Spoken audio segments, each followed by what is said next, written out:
रोहतक के सांसद ने कहा, क्या कहा रोहतक के सांसद ने? कि आंख निकाल लेंगे, हाथ काट देंगे। मेरा नाम ले रहे थे वो मुख्य जो है रोहतक के सांसद ने कहा, वैसे तो वो मेरी जानकारी में तो दांतों के डॉक्टर है, कार्ड हाँक रहे थे भाई। और राष्ट्र की जितनी भारत देश की बेरोजगारी दर है उससे दुगनी और तिगनी बेरोजगारी की दर आज हरियाणा पर। हरियाणा, हम तो रोजगार देने वाले होते थे, लोग दूर दूर से हरियाणा में काम ढूंढने आया करते। आप याद करें 2014 से पहले हरियाणा, 2014 में आज हरियाणा को अगर हम याद करें, जब कांग्रेस पार्टी की सरकार थी चौधरी भूपेंद्र सिंह हुड्डा जी के नेतृत्व में, हरियाणा विकास की तरफ आगे बढ़ रहा था। प्रति व्यक्ति आय में नंबर 1 थे, प्रति व्यक्ति निवेश में नंबर 1 थे। गुजरात से दुगना निवेश दर हरियाणा में था। जब बीजेपी वाले गुजरात मॉडल का ढिंडोरा पीटते थे, हम कहते थे जितना गुजरात में निवेश हुआ है उससे दुगना हरियाणा में हो रहा है। निवेश दर में नंबर 1 थे, खेल खिलाड़ियों के मान सम्मान में नंबर 1 थे, कृषि उत्पादकता में नंबर 1 थे, किसान के हित में लिए फैसलों में देश में हरियाणा नंबर 1 था। गन्ने का भाव सबसे ज्यादा था हरियाणा के अंदर, ये नारा उठता था। किसान के 1600 करोड़ के बिजली के बिल के कर्जे माफ हुए थे, किसान का कोऑपरेटिव का कर्जा माफ हुआ था, किसान के कोऑपरेटिव बैंक पे डिफॉल्ट पे जमीन की नीलामी और गिरफ्तारी के काले कानून उस समय खत्म किए गए थे। गरीब कल्याण में नंबर 1 थे, पेंशन दिल्ली से भी ज्यादा हरियाणा की थी, चाहे बुढ़ापा पेंशन हो। आज दिल्ली में हरियाणा से कितनी ज्यादा है, चाहे बुढ़ापा पेंशन हो, विधवा पेंशन हो।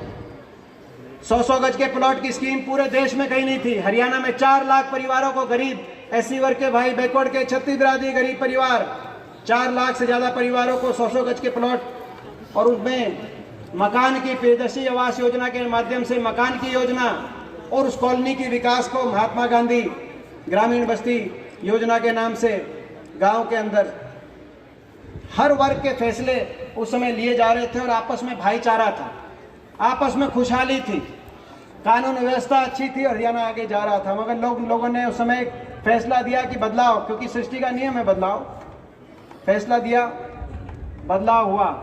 आज जो हरियाणा निवेश में नंबर 1 था, रोजगार देने में नंबर 1 था, आज वही हरियाणा 8 साल के बाद बेरोजगारी में नंबर 1 हो गया। आज वही हरियाणा कानून व्यवस्था चौपट, अपराध दर में नंबर 1 हो गए। अपराध दर में दोनों तरह के अपराध, इंडिविजुअल अपराध में भी और लगातार कानून व्यवस्था के बिगड़ने के अपराध में भी। ये हरियाणा जहां 10 साल जब हमारी सरकार रही, इस हरियाणा में 10 साल कभी कोई आंदोलन नहीं हुआ, कभी किसी वर्ग को सड़क पे बैठने की आवश्यकता नहीं पड़ी, कभी हरियाणा में कोई लाठीचार्ज या पुलिस फायरिंग के तो घटनाएं नहीं हुई। आज उस हरियाणा में पिछले 7 साल से कितनी बार फौज आ गई, कितनी बार पुलिस को आना पड़ा, कितनी बार गोलियां चली, कितने लोगों ने अपनी जान गंवानी पड़ी, वो मेरे को बताने की आवश्यकता नहीं। वो घाव आप अपने दिल में लिए बैठे हो। आज इस हरियाणा का को पटरी से उतारने का काम नहीं किया गया तो और क्या किया गया। और कोई चिंता नहीं, बेरोजगारी में नंबर 1 होना एक आंकड़ा नहीं है, ये हमारे युवा पीढ़ी के भविष्य का सच है।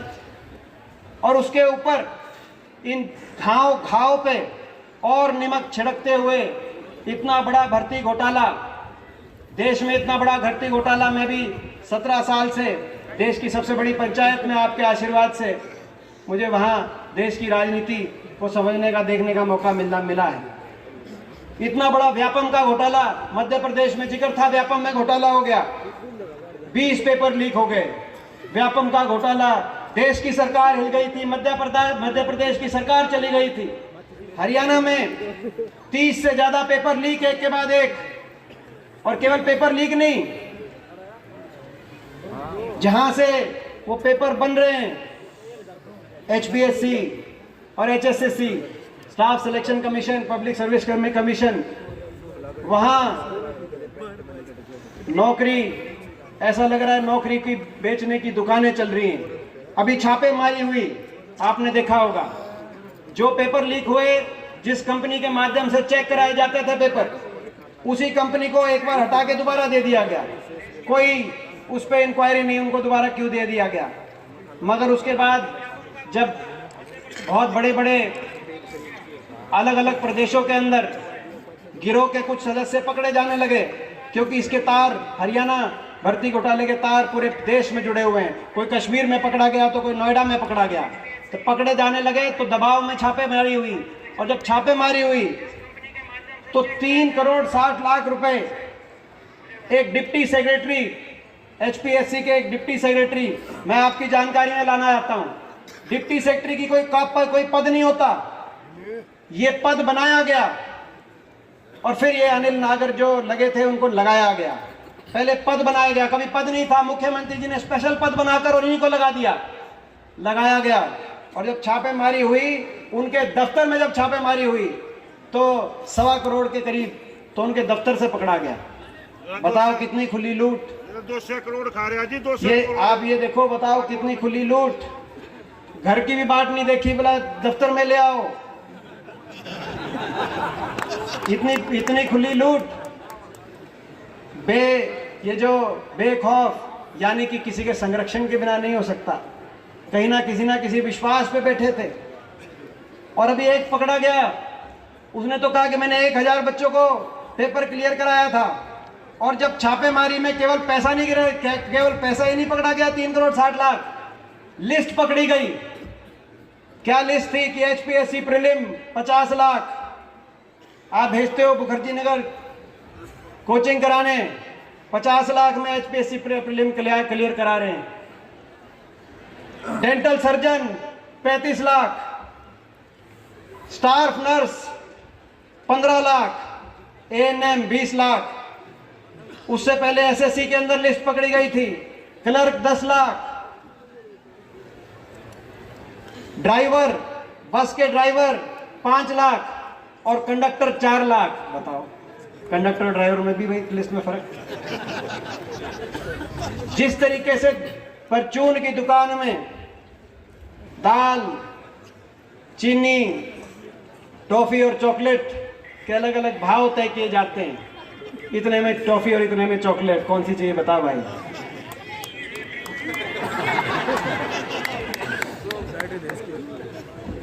हमारा नन्ना मुन्ना युवा कांग्रेस का जो सबसे युवा सिपाही आया कह रहा चॉकलेट।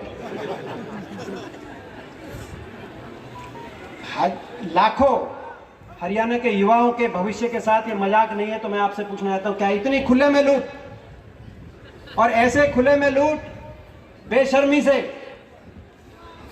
एक तो चोरी, ऊपर से सीना चोरी।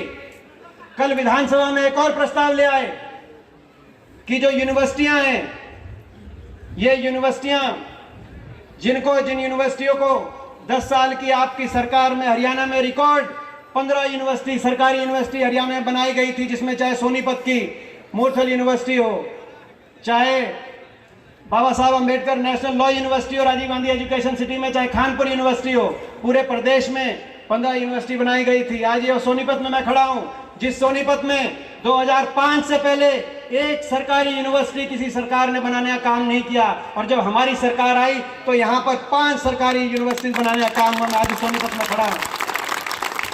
अरे आप यूनिवर्सिटी तो बनाए नहीं आपने, कोई नहीं। यहां हमने मंजूर करा रखा था IIIT, Indian Institute of Information Technology किंगरोड में बननी थी, मैंने मंजूर कराई थी उसकी फाइल को। आज 8 साल के बाद भी वो पता नहीं कि देश के किस कोने में आप ले गए, कब बनेगा नहीं बनेगा। जैसे आप रेल कोच फैक्ट्री ले गए, हमारी रेल कोच फैक्ट्री यहां सोनीपत से ले गए। आपको याद होगा पवन कुमार बंसल जी ने जब रेल मंत्री थे 2012 के रेल बजट में खड़े होते ही सबसे पहले नाम लिया था कि देश की सबसे बड़ी rail coach factory Gohana Sonipat में स्थापित किया जाएगी। कितनी गर्व की बात थी, हमें बड़ा गर्व हुआ था। और उसके बाद जमीन एक्वायर सेक्शन 4-6 हो गए थे। जैसे सरकार बदली, रेल कोच फैक्ट्री कहां चली गई? कहां चली गई पता है आपको? कहां चली गई? बनारस, वाराणसी। कल मैं वाराणसी में ही था, यूपी में ड्यूटी लगी हुई है। बनारस चलेगी, वाराणसी प्रधानमंत्री जी गृह क्षेत्र में। आपकी सरकार बनी, आप नई रेल कोच फैक्ट्री लेके जा सकते थे, वहाँ बनवा सकते थे। और यहाँ पे एक रिपेयर, गन्नौर में एक रिपेयर की फैक्ट्री में और जो रेल कोच फैक्ट्री मैंने मंजूर कराई थी उसमें इतना ही फर्क है जितना मारुति की फैक्ट्री में और मारुति की एक रिपेयर वर्कशॉप में। मैं यहाँ उसको देखे, रेल कोच फैक्ट्री चली गई हमारी। महम में एयरपोर्ट बनना था, अंतर्राष्ट्रीय एयरपोर्ट दूसरा महम में आना था, सरकार चली गई, यूपी में बीजेपी की सरकार बन गई, वो एयरपोर्ट कहाँ चला गया? जेवर में।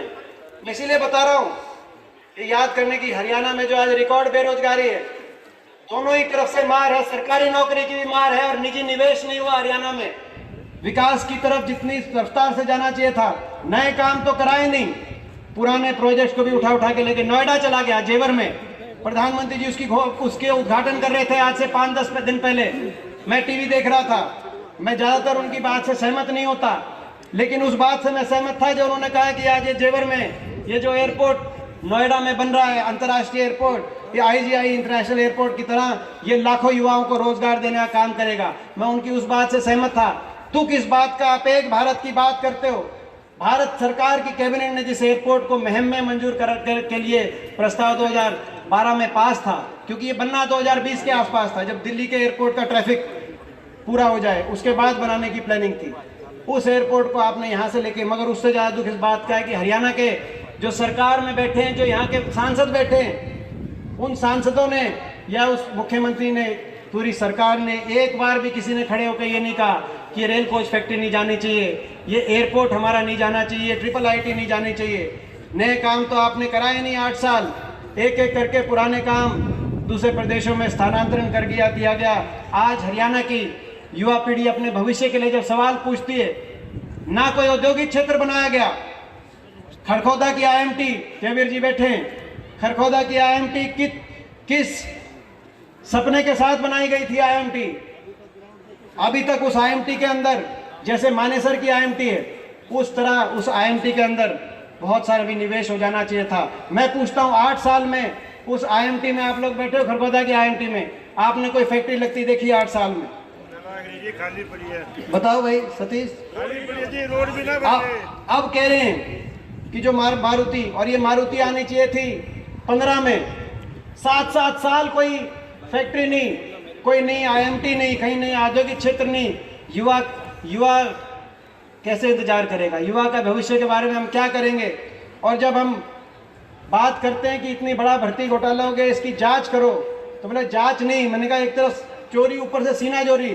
कल एक और फैसला कर दिया यूनिवर्सिटी की बात में, जो कह रहा था कि अब यूनिवर्सिटी की भर्तियां भी HPSC को देंगे, यानी कि यूनिवर्सिटी की ऑटोनॉमी खत्म करेंगे। जो यूनिवर्सिटियों में यहाँ लगे हुए हैं स्टाफ, जो मूर्थल यूनिवर्सिटी और खानपुर यूनिवर्सिटी में स्टाफ लगे हुए हैं, कल को आपस में इनका सरकारीकरण होगा। उदाहरण दे रहे हैं उड़ीसा का, कि उड़ीसा में सरकारीकरण हो गया। ऑटोनॉमी होनी चाहिए, राष्ट्रीय शिक्षा नीति ये कहती है जब सरकारीकरण हो गया तो किसी का ट्रांसफर कहीं होगा, किसी का ट्रांसफर कहीं होगा, तो इनके स्टाफ, इनकी भर्ती HPSC से भर्ती कराएंगे। तो कुल मिलाकर ये सारी बातें हैं। मैंने आज किसान आंदोलन की और सारी बातें आपके बीच में नहीं कही, क्योंकि आज का वो विषय नहीं, मगर हमसे लड़ाई लड़नी पड़ेगी। आज केवल युवा का भविष्य नहीं बर्बाद किया इन्होंने गरीब का घर का बजट भी बिगाड़ने का काम किया कि नहीं किया? मैं क्या पूछना चाहता हूँ। बहादुर से सचिन जून आए हैं, जज्जर की टीम भी पहुंची है, तो उनका भी हर गरीब परिवार का घर बजट घराने का काम किया। ये कहते थे कि 70 साल में कुछ नया करके दिखाएंगे। हम मानते हैं इस वायदे को पूरा किया इन्होंने, रिकॉर्ड बना दिया। 70 साल में पेट्रोल इतना महंगा नहीं हुआ जितना इनकी सरकार में। 70 साल में डीजल इतना महंगा नहीं हुआ जितना इनकी सरकार में। 70 साल में खाद का कट्टा इतना महंगा नहीं हुआ जितना इनकी सरकार में। 70 साल में रसोई गैस का सिलेंडर इतना महंगा नहीं हुआ जितनी इनकी सरकार में। 70 साल में बेरोजगारी इतनी नहीं हुई जितनी इनकी सरकार में। 70 साल में भाई को भाई से, कहीं धर्म पे कहीं जात पे इतना नहीं भिड़ाया गया जितना इनकी सरकार में। और 70 साल में इतना झूठ नहीं बोला गया जितना इनकी सरकार में। इसीलिए आपको और हमको लड़ना होगा। नारा चल पड़ा हरियाणा में, युवा के भविष्य का नारा चल पड़ा, लुआना हो अपना छोरा, लुआना हो अपना छोरा, दे दो नोटों का बोरा और पेपर छोड़ दो कोरा। और डिंडोरा पीटो ईमानदारी का डिंडोरा, यही बात है। ये नारा चल पड़ा। एक और उस दिन हुड्डा साहब ने वहां पे सही बात कही, जयपुर में हालात ये हो गए महंगाई के, जयपुर में रैली थी, महंगाई के हालात ये हो गए, कोई आदमी चला गया किसी खाना खाने चला गया किसी रेस्टोरेंट पे, डोसा मूर्थल में है जी, एक आधा डोसा वाला भी पा जाएगा एक आधा, तो चला गया जी, बोला भाई दो ले आया, बोला भाई बिल ला, खाना खुना खा लिया, बोला भाई पहला 100 का भाई और दूसरा 150 का, ये बोला ये 250 रुपये देते, बोला ये यूँ क्यों करवाई, बोला दो का न्यारा कैसे आ गया, बोला जब पहला बन के खत्म हुआ था इतना महंगा जो है ना सिलेंडर और महंगा हो गया।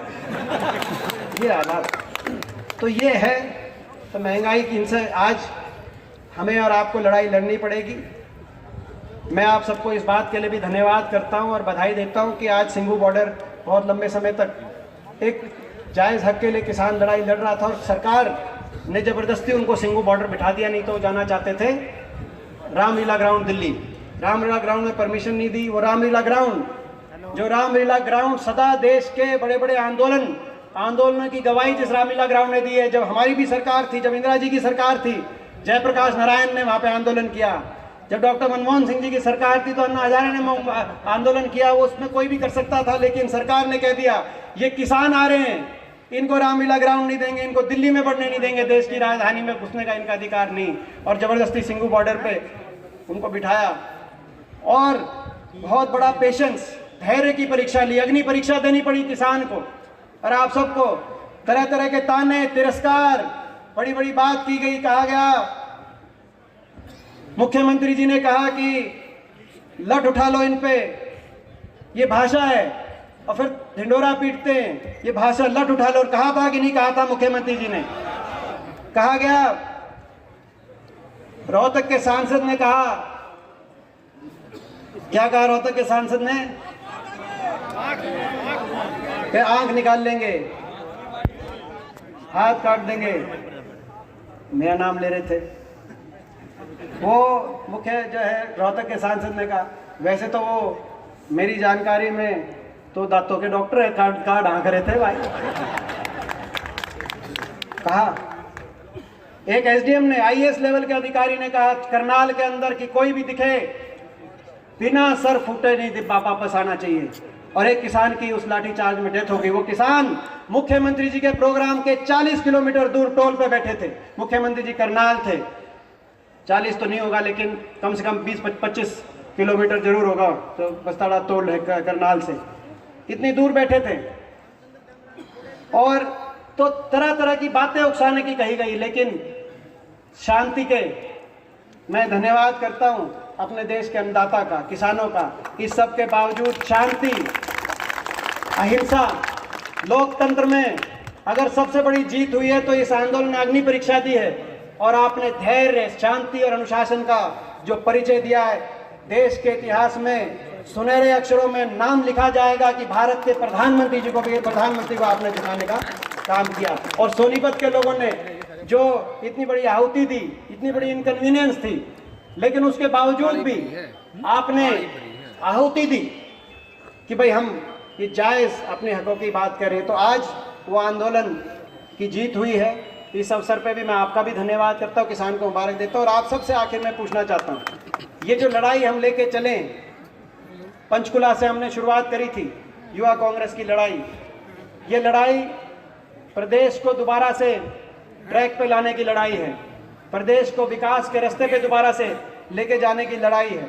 ये लड़ाई हरियाणा में जो व्यवस्था चल रही है, जिसकी वजह से आज युवा का भविष्य चौपट हो गया, उस व्यवस्था को बदलने की लड़ाई है। इस लड़ाई में मैं आप सबसे पूछना चाहता हूं, हम लोग निकले हैं, हम इस लड़ाई में अकेले तो नहीं हैं, आप साथ हैं कि नहीं है, मैं आपसे पूछना चाहता हूं।